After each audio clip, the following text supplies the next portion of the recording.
Past చెప్తున్నాను, వాళ్ళలో out of 6 four shot dead, reportedly shot dead. Okay, మీకుండే పరిమితుల దృష్ట్యా మీరు కొన్ని రివీల్ చేయలేరు, but the sources I have from Kashmir.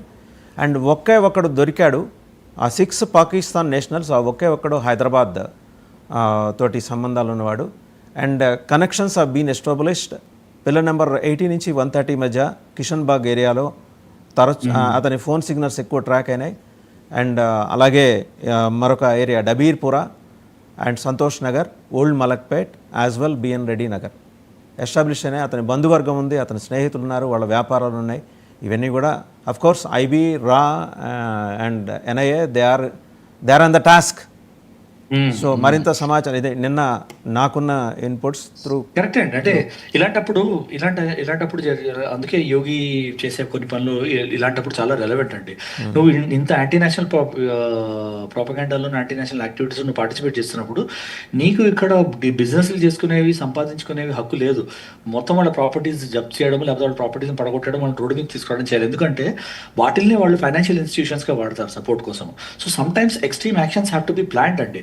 వాళ్ళ సపోర్ట్ని చంపాలి, వాళ్ళని చంపే పెద్ద బెనిఫిట్ లేదు. వాళ్ళ సపోర్ట్ని చంపితేనే కానీ వాళ్ళు ఐసోలేట్ అవ్వరు, వాళ్ళకి డిమోటివేషన్ రాదు. So that is something which as a government we should start planning now అండి.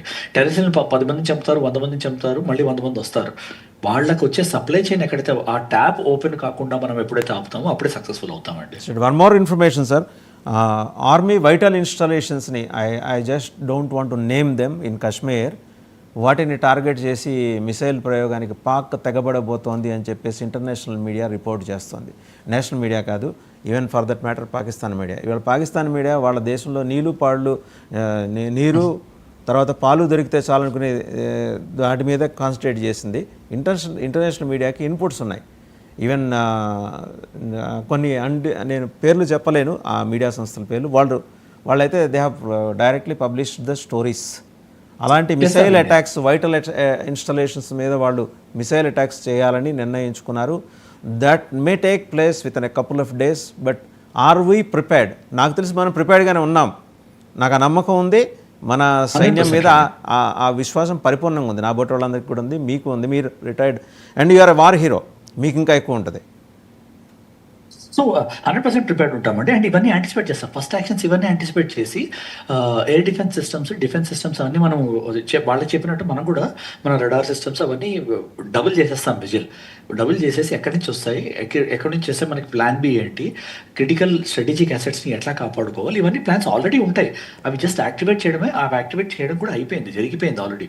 స్ట్రాటజిక్ అసెట్స్ ఏవేవైతే వాళ్ళ మిసైల్ టార్గెట్స్ ఉన్నాయో, ఏవేవైతే వాళ్ళ రేంజ్లో ఉన్నాయో, ఏవేవైతే వాళ్ళు టార్గెట్ చేయొచ్చు, ప్రయారిటీ 1, ప్రయారిటీ 2 టార్గెట్స్ని ఆల్రెడీ ఐసోలేట్ చేయడము, వాటిని ప్రొటెక్ట్ చేయడం జరిగిపోయి ఉంటుంది.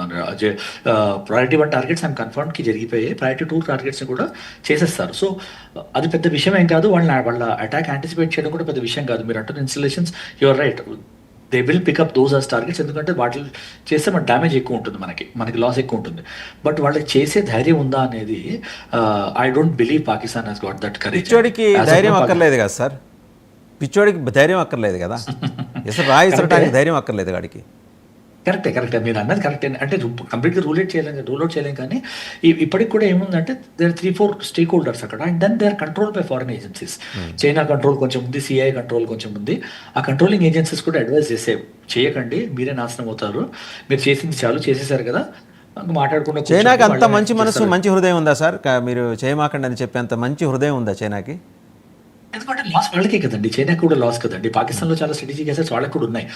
చైనాకి వాళ్ళ మంచి హృదయం కాదు, చైనాకి వాళ్ళ ఇంట్రెస్ట్ తప్ప ఇంకేది కనిపించదు. వాళ్ళ interest as of now Pakistan బతుకుండడం. ఇప్పుడు పాకిస్తాన్ మన మీద అటాక్ చేసిందంటే, మనం పాకిస్తాన్ మీద అటాక్ చేసి పాకిస్తాన్ని 100 ఏళ్ళు వెనక్కి పంపించడం is not a big deal. అలా వెనక్కి వెళ్ళిందంటే నష్టపోయే దేశాలు ఏవి? చైనా, వాళ్ళ అసెస్మెంట్, వాళ్ళ ఇన్వెస్ట్మెంట్స్, వాళ్ళ పోర్ట్స్లో వాటిలో కూడా చైనా ఇన్వెస్ట్ చేస్తుంది, ఇన్ఫ్రాస్ట్రక్చర్లో కూడా చైనా ఇన్వెస్ట్ చేస్తుంది. సో చైనా బిజినెస్ లాసెస్ ఉంటాయి కదా. So China is least bothered about only China అండి. Remain most bothered about only China. మిగతా దేశాలు నాశనం అయిపోయినా కూడా వాళ్ళకేం పట్టదు. సో వాళ్ళు యాజ్ ఆఫ్ నౌ అట్లాంటి తరుణంలో పాకిస్తాన్కి వెయిట్ చేయి, వాళ్ళు ఏమైనా చేస్తే మేము సపోర్ట్ చేస్తాం కదా, ఆ లైన్ తీసుకుంటారని నా ఉద్దేశం అండి. Even CI has also advised Pakistan not to resort for that kind of violence అండి. అంటే nonsense, rather I can say nonsense. Correct correct correct చేయనివ్వరండి, అంత ఈజీ కాదు. వాళ్ళు చేశారు, మీరు అన్నట్టు పిచ్చోళ్ళు చేశారంటే వాళ్ళ నాశనం వాళ్ళే. కొంచెం కొన్ని 10 ఏళ్ల తర్వాత జరిగిన నాశనం ఇప్పుడు కొని తెచ్చుకున్నట్టు అంతే. ఎక్కువ మంది భారతీయుల్లో ఉన్న అభిప్రాయం అండి ఫైనల్గా, మీకు కూడా సమయం మళ్ళీ అయిపోతుంది కాబట్టి